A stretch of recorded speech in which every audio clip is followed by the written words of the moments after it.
Welcome to this edition of Head to Head. I'm your host, Cam McKinney, and this is episode number 342 of the podcast. And on this episode, I'm talking about free agent outfielder Juan Soto choosing the New York Mets over the New York Yankees. The last few weeks, we've all been wondering where superstar outfielder Juan Soto would end up playing, and the answer is surprising to some, not so surprising to others. Juan Soto has chosen the New York Mets on a 15-year, $765 million deal, the richest contract in the history of the sport. Soto, in his one season with the Yanks, hit .288, a career-high 41 home runs, and drove 109 runs in, and the Yankees went from 82 wins the year prior to 94 wins in a trip to the World Series. The reaction to this signing has been extreme on the Mets side. Pure jubilation. Getting a star 26-year-old outfielder now just entering his prime. This is a guy who's already won a World Series title and maybe most importantly proved he could handle the big stage of New York City. Some would say throughout the history of the New York Mets, they have not always had the best positional players. Yes, they have had some star players, Mike Piazza, David Wright, Darryl Strawberry, but throughout their history, their lineups have not always been super deep, and they haven't always had a star position player. And that's the key word here, star power. That is something they are getting with Juan Soto, the star power of the young outfielder. Then you have the Yankees side of things. Many are viewing it as a great loss. He was the ultimate protection for Aaron Judge, and they are not used to star players not wanting to be a Yankee, especially when they already had played as a Yankee. Maybe this isn't the same thing, but it reminds me when Dwight Howard played 1 year for the LA Lakers and then chose to join the Houston Rockets. Now, Howard's stint with the Lakers did not go as well as Soto's year with the Yankees. My point is, like the Lakers, the Yankees franchise is not used to rejection. Every baseball fan outside of New York is talking about the money, asking questions like how on earth is this one player worth this much money? And while the number is enormous, it's far from the first time people have felt this kind of way about a baseball contract. There was this kind of talk about Alex Rodriguez signing with the Texas Rangers. There was an observation made by the man who broke the Soto signing, ESPN insider Jeff Passan, that I thought was brilliant. He was talking about how clearly these kinds of mega deals are only given to young stars, and that Soto's biggest advantage, and it's always been this way, A-Rod became the highest paid player at 25, and the reason that Juan Soto is now the highest paid player is because he's 26 years old. Youth is his enormous advantage over the other star players. Juan Soto is arguably a top 5 player in baseball. He is not arguably the best player in baseball. I'm sorry. Aaron Judge is better than him. Shohei Ohtani is better than him. There are other guys that I think are better than him. But listen, it's not every day you see a player like this at 26 years old, just now entering his prime, become available as a free agent. I also heard the argument between Jeff Passan and Yankees play-by-play man Michael Kay, who said that Juan Soto would go to any team who had the highest bid. And I have to admit, I agree with Michael Kay. I don't view this as a baseball decision. Juan Soto clearly wanted to get the most amount of money possible. Now, yes, he also goes to a very good team that also went to the NLCS. And yes, I also think that Juan Soto cares about winning. But I also think he cared a lot about being the highest paid player in the history of the sport.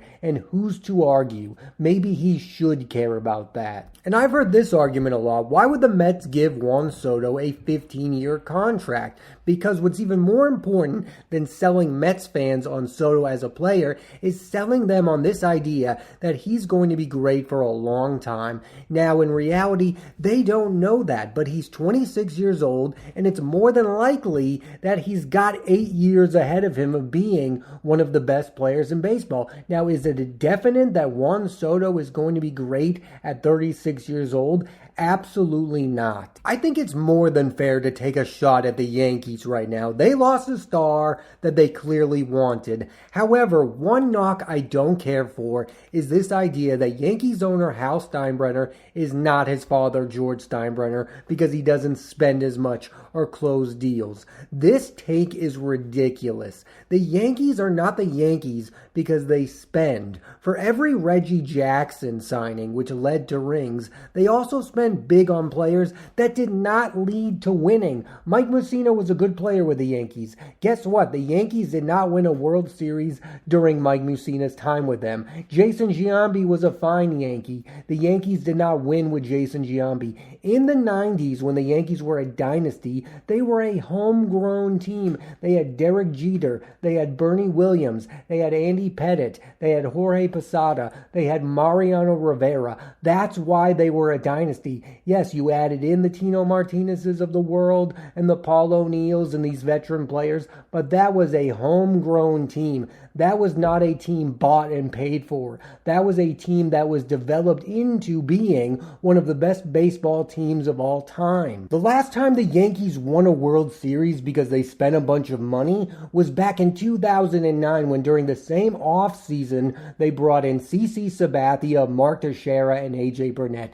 Those signings led to the Yankees winning the World Series. But not every free agent leads to winning. I mean, they brought in Gary Sheffield. They didn't win then. Even earlier than that, Dave Winfield was a big signing at the time. During Dave Winfield's time with the New York Yankees, they were not winning World Series titles. And during A-Rod's long tenure with the New York Yankees, they only won one World Series title. I know the Yankees are thought of as a rich franchise, but I think if you look at the history of the New York Yankees, they haven't been winning because they've been spending a boatload of money. They've been winning because of their homegrown players, the Mickey Mantles of the world, if you want to go all the way back, the Joe DiMaggios. Yes, if you want to argue they bought Babe Ruth, go right ahead. But the modern New York Yankees weren't a dynasty because they were buying players. They were a dynasty because they were developing superstar players. And for me, this is something that is being ignored in all this. The year before last, the Mets went all in with their payroll. With Justin Verlander and Max Scherzer, they were heavy favorites to win it all, and they didn't. And this past season, they went all the way to the National League Championship Series with a ragtag group that included Luis Severino, Sean Manaea, and Jose Iglesias. Players who didn't cost a lot. The bigger the spending does not mean the bigger the winning. And I get it. They weren't going to not go get Juan Soto. I just don't think this means it's start of an all-time great Mets run. I think it's possible, but I'm in wait and see mode. Something that I have noticed from all of my years of watching baseball is that sometimes an individual cannot have a massive impact on a team because baseball is not like other sports. It's not like football where the quarterback can change everything and Tom Brady can go to a team like the Buccaneers and turn them into Super Bowl champions. And it's not like basketball where Kevin Durant can be great on any team and help them win, or LeBron can go to any team and turn them into playoff contenders. Baseball is not like those sports, and that's why it's so interesting that they are the highest paid individuals, because in the case of baseball, it's not about the individuals as much as it is about the team. I mean, yes, Juan Soto made a huge impact on the New York Yankees. Him along with Aaron Judge are a big reason why the Yankees made it all the way to the World Series. But they also had guys who came out of nowhere and really helped that team. I mean, nobody predicted that by the end of the postseason, Luke Weaver would have emerged as one of the best relievers in all of baseball. That is not something you could have predicted at the beginning of the season. Yes, I think it's a true statement to say the Yankees don't make the World Series if they don't have Juan Soto, but you could also say they don't make the World Series without Luke Weaver. What's my point? My point is baseball is a harder sport to predict. Juan Soto joining the Mets does not instantly turn them into a team that you go, oh, that's going to win 100 ball games. Now, the Dodgers have gone to a point like that because of their spending, but they have this generational talent on their team, like Mookie Betts, like Freddie Freeman, like Shohei Ohtani. Is Francisco Lindor and Juan Soto enough to beat that team right now? I don't have the answer to that. My answer is I don't think so. And Shohei Ohtani is really who I'm talking about when I'm talking about that sometimes individuals don't matter in the sport of baseball, because Shohei Ohtani was just as good on the LA Angels, and the LA Angels never made the postseason with Shohei Ohtani. The team that also had Mike Trout, that team that had Shohei Ohtani and Mike Trout never made the postseason because the Angels never became a good baseball team. Yes, you can go, Juan Soto is joining a good Mets team. They just made the National League Championship Series. But the Mets are letting go of some of those guys who helped them get all the way to the NLCS. Luis Severino is now in Oakland. Sean Manaea might not re-sign with that team. And Pete Alonso, who had one of the biggest at-bats of the year against Devin Williams, is still a free agent, and he might not be back. So the Mets might lose a lot of that team that went to the NLCS. I almost feel like baseball has it backwards, that the teams that are bad are the ones that should be willing to pay this enormous amount of money to get these guys. I mean, A-Rod joining the Texas Rangers was insane, but not insane when you really think about it. I mean, that's a team that needed a star like Alex Rodriguez to get people to the ballpark. I mean, they needed to build towards someone, and they were building around Alex Rodriguez for a few years, and then when they weren't very good with him, they got rid of him. I mean, it almost doesn't make sense for a team who just went to the championship series to sign a guy for $765 million. Because now what you're doing is you're putting all of the pressure on Juan Soto, and he might want that pressure, but if it doesn't lead to winning, there's going to be a problem. For example, when Juan Soto didn't really work out with the San Diego Padres, and he didn't help them become a winning baseball team, nobody really talked about it because it's a smaller market like San Diego. We were all like, wow, that's really interesting. The San Diego Padres are spending a boatload of money. But if it doesn't work with the New York Mets, we'll all be talking about it on a daily basis. I'm not just saying this because I'm a fan of the Boston Red Sox, but it would have almost made more sense for Soto to join a team like the Red Sox, because there would absolutely be no real pressure for him to turn them into a World Series contender. I mean, this fan base would just be excited to get a superstar player like Juan Soto. I know the Red Sox have a history of winning, but right now we're just desperate to become a relevant franchise again. I mean, there's real pressure on the New York Mets to win a World Series and win one fast. I mean, you have Francisco Lindor, who was an MVP candidate last season. You made it all the way to the NLCS, and now you've put a boatload of pressure on this guy to be the difference maker, to be the missing piece of a World Series winning team. For a franchise who haven't won a World Series since 1986. So how exactly have the New York Yankees reacted to losing this generational talent? Well, as of this moment, they have signed now former Atlanta Brave lefty starting pitcher Max Fried to an 8-year, $218 million deal, the highest ever given to a left-handed pitcher, and they have also traded for Milwaukee Brewers all-star closer Devin Williams. And there's a lot of speculation that there are more moves for the Yankees on the way. Yankees GM Brian Cashman is one of the few baseball minds who could handle a star like Soto rejecting his team. And look, I get all the Yankee defenders out there are trying to sell you on this idea that they could become a more complete baseball team, that maybe without Juan Soto, they'll become a better defensive team in the outfield, and maybe they'll rely more on pitching. And I got to admit, as of this moment, I kind of buy that idea. Like, I don't think the Yankees are necessarily going to be much worse without Juan Soto if they go out and make these other interesting moves that are being discussed. I mean, you have Max Fried, you have Garrett Cole, you have Carlos Rodon. That's a pretty good 1-2-3. And they also have this guy, I don't know if you've heard of him, called Aaron Judge, who who mashed baseballs with and without Juan Soto and will continue to mash baseballs at an historic rate. It was my belief, and it's still my belief, that Juan Soto benefited from playing with Aaron Judge way more than Aaron Judge benefited from playing with Juan Soto, and I think I will be proven right next season when Aaron Judge has a season in which he has 45 to 50 home runs. I've heard a lot of baseball people ask this question over the last week since Juan Soto signed with the Mets. Who do you feel better about over the next decade?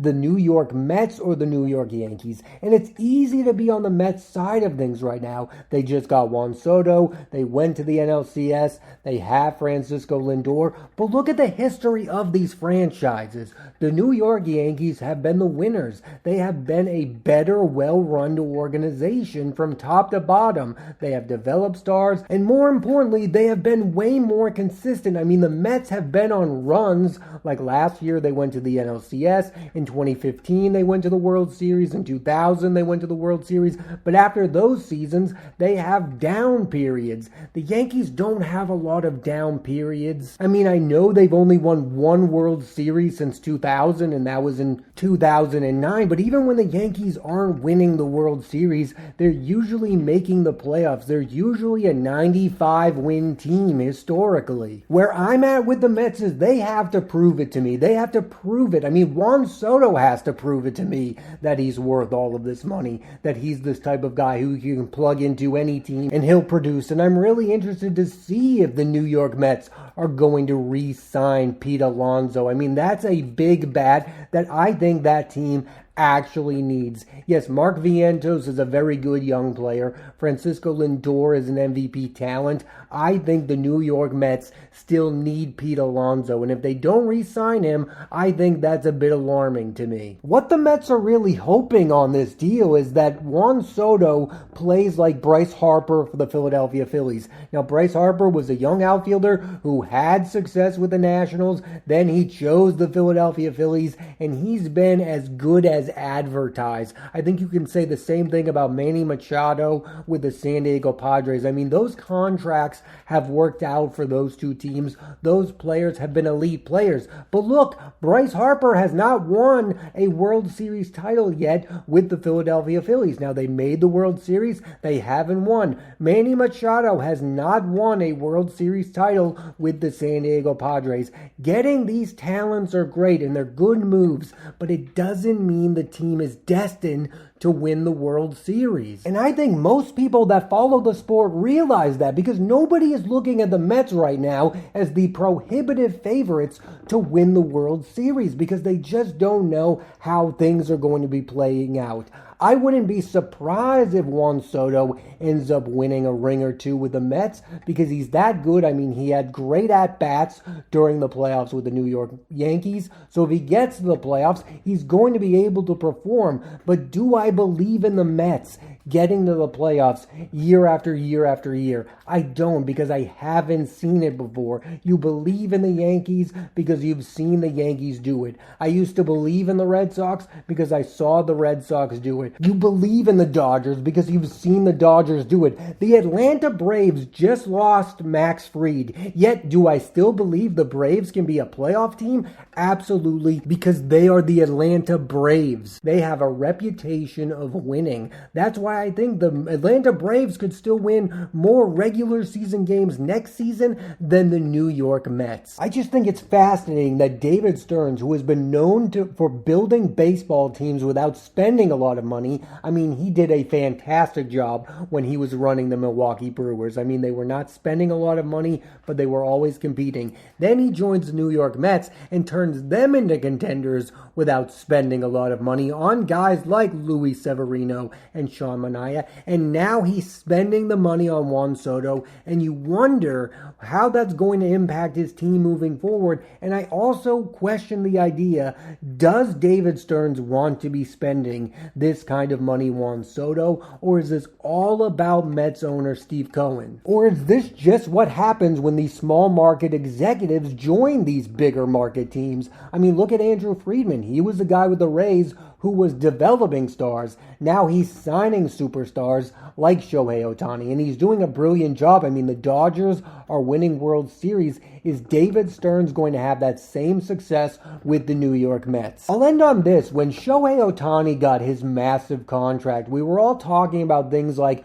well, this makes sense because Shohei Ohtani gets a lot of people excited. There's a lot of fanfare around him.